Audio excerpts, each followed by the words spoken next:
There are a lot of sleep supplements on the market that not only won't help you sleep, but could actually be causing long-term damage to your health. So in this video, I'm gonna walk through what those are and tell you what you need to know to avoid them. Hey everyone, I'm Dr. Michael Breus. I wanna be clear, the right kind of supplementation can definitely help your sleep, but the question you should probably be asking yourself is, do I even need supplements? I tell my patients all the time, before taking any kind of supplement, for any reason, get blood work done. After you get your blood work back, you and your primary care doctor or your general practitioner will walk through the results and help you figure out if you need supplementation at all. If there isn't a deficiency, let's be fair, supplementation is not going to help your sleep and could actually be upsetting the balance of some other healthy systems. So the first supplement I want you to really be thoughtful about and probably avoid is melatonin. Remember, melatonin is a naturally occurring hormone that is produced by the body on a daily basis to help control the sleep-wake cycle. A person's melatonin level is generally low throughout the day, then increases in the evening and peaks in the middle of the night. Melatonin is a sleep regulator, not a sleep initiator. What do I mean by that? Melatonin doesn't necessarily make you feel sleepy, but it tells your brain it's bedtime. What's the difference between those? I like to think of it the same way I think about hunger. So you ever notice that you're hungry at breakfast time, at lunchtime, and at dinner time? That is your circadian rhythm for hunger. Melatonin controls your circadian rhythm for sleep. But remember, melatonin is a hormone. Hormones are chemical messengers that coordinate different functions throughout your body. If you are taking melatonin, the maximum amount of melatonin that you should be taking is about 0.5 milligram. But here's the problem. The lowest doses that you can buy are in 3 milligram pills. I've seen melatonin sold in 6, 5, even 10 milligram pills. The other thing to be mindful of is that melatonin can also change the effectiveness of many other medications that you could be taking. I'm willing to bet that nobody here knew that melatonin affects your birth control. It can affect antidepressant medication. It can affect your blood pressure medication and your diabetes medication. This is the thing that you can go to at any drugstore, pull off the shelf and grab and take, and it has all these different effects in all these different areas. So unless your blood work shows you're deficient in melatonin, meaning your body isn't making enough of it, it's probably not the thing that you want to be taking. The other thing you want to avoid are these sleep branded multivitamin vitamin blends. You've probably seen these online. They look like this. They usually have the word sleep across them. I call these the kitchen sink because what these manufacturers do is they throw everything they possibly can in and then hope for the best. And so when we look at this one, first thing I see is it's got roughly 100 milligrams of magnesium, but then it's got 500 milligrams of L-tryptophan. I'm pretty sure nobody's got a deficiency in L-tryptophan. Then there's something called Velarest. This is a proprietary blend of several different things. There's ashwagandha, GABA, chamomile, passion flower. Oh, and look here, here's melatonin at 5 milligrams.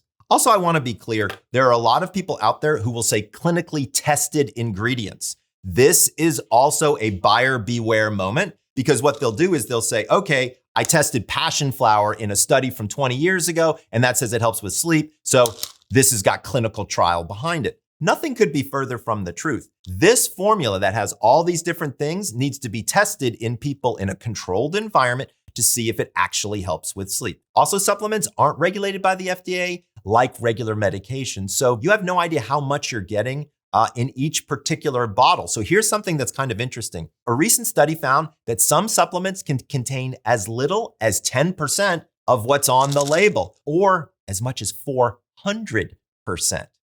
This is a real problem, right? Imagine if we took this kind of supplement here and it only had 10% of the valerian it says on the label, but 400% of the ashwagandha. Does that sound like something that's going to help you sleep? My thought here is what you really want to be doing is looking for single ingredient or 1 or 2 ingredients based on your deficiencies to see if it's going to be helpful. Because throwing a bunch of stuff together and hoping it's going to help your sleep, it doesn't work, and it doesn't work for a reason because you're not addressing what I would call the correct symptoms. There's a lot of snake oil out there. You really need to focus on just the specific vitamin or mineral that your body needs. Then make sure to buy just that supplement in the right amount as defined by your blood work and buy it from a reputable source.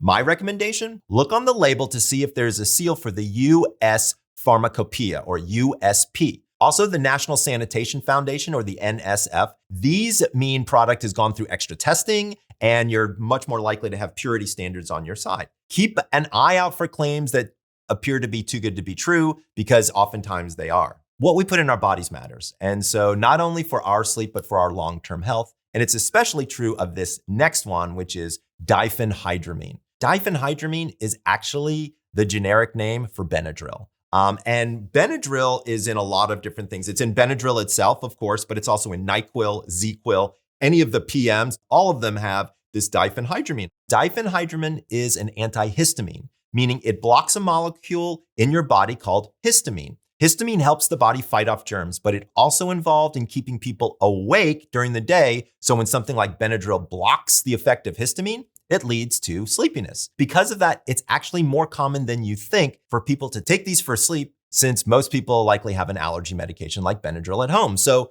here's the problem. They have now been linked to the development of dementia. I want to repeat myself, and this is really important to my older patients, is that they have now been linked to the development of dementia. A report published in JAMA Internal Medicine several years ago highlighted the link between long-term use of what are called anticholinergic medications and dementia. In fact, taking an anticholinergic for the equivalent of 3 years or more was associated with a 54% higher dementia risk. 54%, that's pretty amazing. Why is that? Anticholinergics appear to affect the activity of your neurotransmitters. These are the chemical messengers that work in the central nervous system. Specifically, anticholinergic drugs block the action of acetylcholine. In the brain, acetylcholine is involved in learning and in memory. So you need to really think carefully about using these types of drugs for more than a very limited amount of time.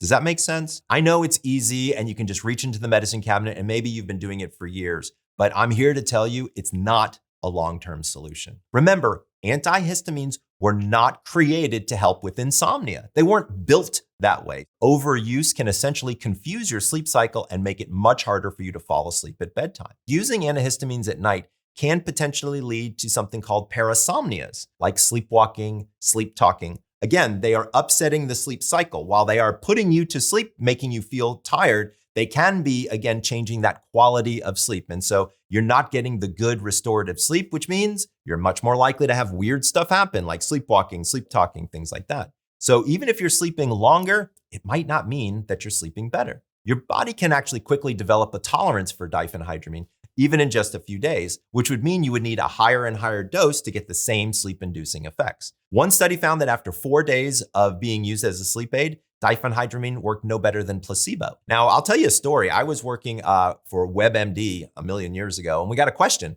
that said, is it okay to take a box of Benadryl a night? 24 10 milligram tabs. No, the answer is no, it is not okay to take a box of Benadryl a night. But that's what happens is people take one and after 3 or 4 days, it doesn't work. So they take 2. And if that doesn't work, then they take 4. And before you know it, you got a fistful of Benadryl in your hand. I know that sometimes a lot of this can be a bit overwhelming. You can hear a lot of conflicting information about what supplements to take, what not to take, what food to eat, what not to eat. I mean, let's be fair, the list kind of goes on and on. But what if I told you that at the end of the day, your health didn't need to be all that complicated? In fact, it just comes down to 3 simple things. In my new book, Sleep, Drink, Breathe, Wellness is Too Complicated, this gives you a simple to follow roadmap towards better health. I'm really proud of this book and I think it can make a very positive change in your life. Do me a favor, pre-order today. This is Dr. Michael Breus, the Sleep Doctor, wishing all of you sweet dreams, hopefully without supplementation.